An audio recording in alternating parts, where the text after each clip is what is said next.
E mais uma vez estamos aqui na nossa live das 14 horas com os temáticos. A Bíblia Sagrada, como ela chegou até nós. E como de costume, nós vamos fazer uma breve recapitulação do programa anterior. No programa anterior nós falamos sobre os pseudepígrafos, que foram os livros rejeitados por todos. Rejeitados por rabinos, rejeitados por teólogos, rejeitados por estudiosos da palavra de Deus. E nesse grupo dos pseudepígrafos, nós temos aqui 11 evangelhos, fora os 4 que foram aceitos, que estão no cânon, 11 evangelhos, 5 livros de Atos, e nós vamos ver aqui, nós temos no nosso cânon, Atos dos Apóstolos. Fora esse, nós temos mais 5 livros, mas todos esses foram rejeitados. 8 epístolas e 5 livros de Apocalipse. Esses livros eles foram rejeitados, em sua maioria, por serem textos espúrios que não condiziam com a verdade bíblica.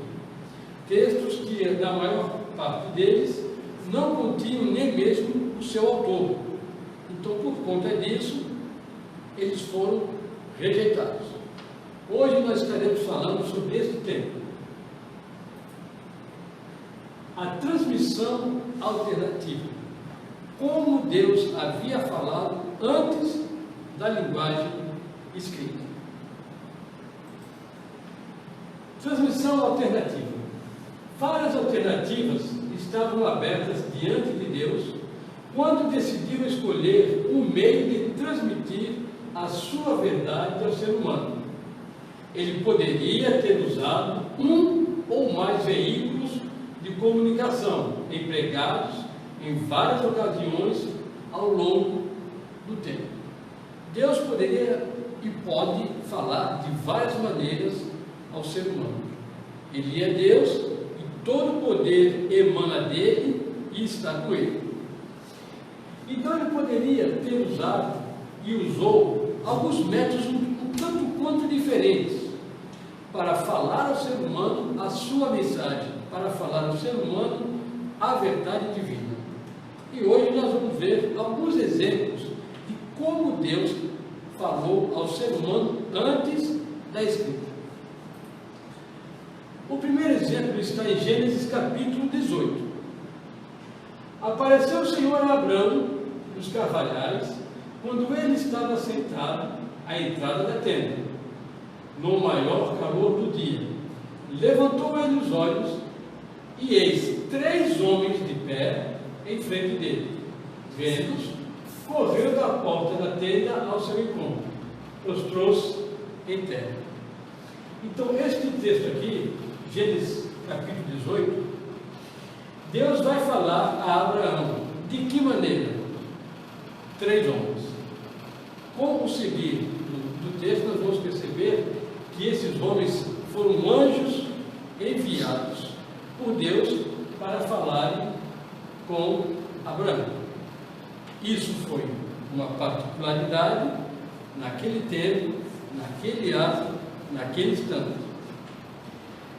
Imagine se Deus, para falar conosco hoje, tivesse que enviar anjos. Quantos anjos haveriam de estar aqui na terra? Muitos, não é isso? Mas esse foi um caso específico da palavra de Deus com Abraão. O nosso próximo exemplo. Bom, o próximo exemplo está no livro de Esdras.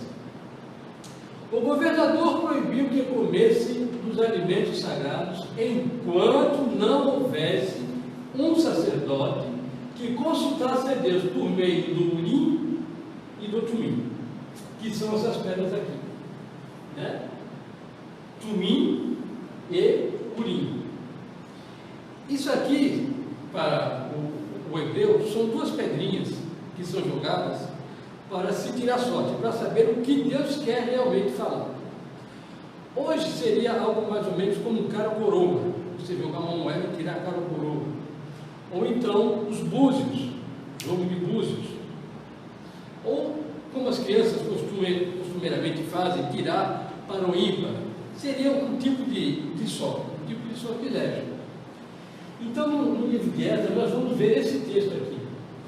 Faltava a presença do sacerdote, para que o sacerdote fizesse isso aqui, consultasse a Deus através do Urim e do Tumim, nessas pedrinhas aqui. Esse serviço somente o sacerdote poderia fazer. Eles estavam proibidos de comer os alimentos sagrados, certo? Eram alimentos que eram levados ao templo e eram consagrados no templo. Mas eles estavam com fome, precisavam comer. Vamos comer ou não? Deixa o sacerdote vir, ele vai tirar a sorte aqui e ele vai dizer ou que sim ou que não. Então essa era uma forma, como vamos ver aqui, na época de Esdras, onde o sacerdote consultava a Deus e através dessas pedras ele dizia que resposta Deus daria para aquele momento. Vamos para o próximo. Bom, agora nós temos aqui o livro de Romanos. No livro de Romanos nós temos o seguinte texto: quando os gentios, que não têm lei, fazem por natureza as coisas da lei, estes, não tendo lei, para si mesmos não são lei, certo? Os quais mostram a obra da lei escrita no seu coração, dando a sua consciência disso testemunho. Isso talvez o escrito não esteja muito claro, mas é muito fácil de se perceber. O livro da lei, o texto de Moisés diz: não matarás. E todo mundo sabe que matar é proibido. Mesmo que seja um gentio, uma pessoa que não tenha o conhecimento da lei, essa lei maiúscula, nos referimos à lei de Deus. Mesmo que uma pessoa não tenha o conhecimento da lei de Deus, ele sabe que matar é proibido. Mesmo que ele não tenha o conhecimento da lei de Deus, ele sabe que mentir é proibido. E ele sabe que se ele assim o fizer, a consciência dele já vai dizer a ele que ele está errado. Não precisa ele ser uma pessoa regenerada em Cristo Jesus, não precisa ele ter o conhecimento total da lei de Deus para ele ter essa consciência. Então, uma transmissão alternativa de Deus ao ser humano é também através da consciência do próprio homem. A própria consciência vai dizer ao homem se ele está certo ou se ele está errado. Nesse exemplo aqui do livro de Romanos, nós vamos ver que Deus também vai estar falando aos gentios através da consciência. Muito bem. Livro dos Salmos. Os céus manifestam a glória de Deus e o firmamento anuncia a obra das suas mãos. Um dia faz declaração a outro dia, e uma noite mostra a sabedoria a outra noite. Sem linguagem, sem fala, ouve-se as suas vozes em toda a extensão da terra, e as suas palavras até o fim do mundo. Tanto os céus quanto o firmamento são transmissão alternativa de Deus ao ser humano. Sem linguagem sem fala, porque nem céu nem firmamento falam. Mas sem linguagem sem fala, toda a extensão da terra, e até mesmo até o fim do mundo, sabe quem é a pessoa de Deus. Então não é necessário, volto a frisar, o conhecimento bíblico, o conhecimento extensivo da lei de Deus, para se saber qual é a vontade de Deus. O próprio céu e o próprio firmamento já são capazes de dizer ao homem o que Deus quer, o que Deus deseja, o que Deus quer realmente transmitir ao ser humano. Livro dos Juízes. Disse mais Gideão: não se acenda contra mim a tua ira, se ainda falar só esta vez, rogo que mais uma vez faça eu a prova com a lã, que só a lã esteja seca, e a terra ao redor a jorrar. E Deus assim o fez naquela noite, pois só a lã estava seca, e sobre a terra ao redor havia orvalho. Essa passagem bíblica aqui do livro de Juízes, o que está acontecendo aqui com Gideão, essa aqui já é a segunda passagem. Por quê? Na primeira passagem, ele pede que a lã se molhe. Não haveria chuva ali, a terra estará seca. E na primeira passagem ele fala com Deus: Senhor, se for da tua vontade, se for a tua resposta, molha a lã. E a lã molhou no dia seguinte. Mas ele, não satisfeito, ele mais uma vez procurou Deus: ó Senhor, faça agora o contrário, faça chover, mas eu quero que de manhã a lã esteja seca. E foi o que realmente aconteceu. Houve o orvalho da noite e a lã estava seca, e toda a terra ao redor estava molhada pelo orvalho. Então, uma outra forma alternativa de Deus falar com o ser humano é através dos seus milagres. E Jesus usou também essa alternativa para falar com as pessoas em certos momentos. Não que Jesus viera ao mundo para fazer milagres, não foi essa a alternativa de Jesus, não era esse o plano de Jesus. Jesus veio buscar aquele que havia perdido, veio buscar o pecador. Mas ele usou dessa transmissão alternativa para falar também com o ser humano. E vamos ver o último de hoje. Bom, o último de hoje é esse aqui, Hebreus capítulo 1, verso 1.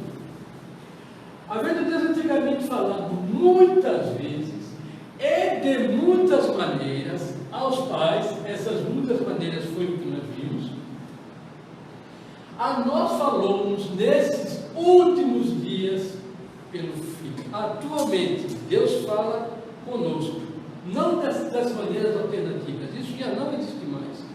Hoje, Deus fala conosco através do Filho, através de Jesus. A vida de Jesus ao mundo, como homem, encarnado, o ser humano, foi a última alternativa de transmissão de Deus ao homem. É o que reza aqui o texto. Essa foi a última maneira de Deus falar conosco. Vamos ao próximo. Outros meios de comunicação, como visões e sonhos, em certas ocasiões sofriam a influência do subjetivismo e da distorção cultural. Subjetivismo é o seguinte: eu recebi o sonho, então se fui eu que recebi o sonho, eu é que vou ter o entendimento do sonho.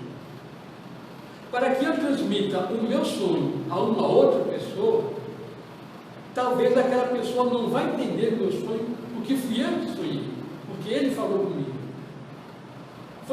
Foi maneiras que Deus usou para falar lá na antiguidade, quando Deus usou José para decifrar os sonhos de Faraó, e quando Deus usou Daniel para resolver os problemas com Nabucodonosor.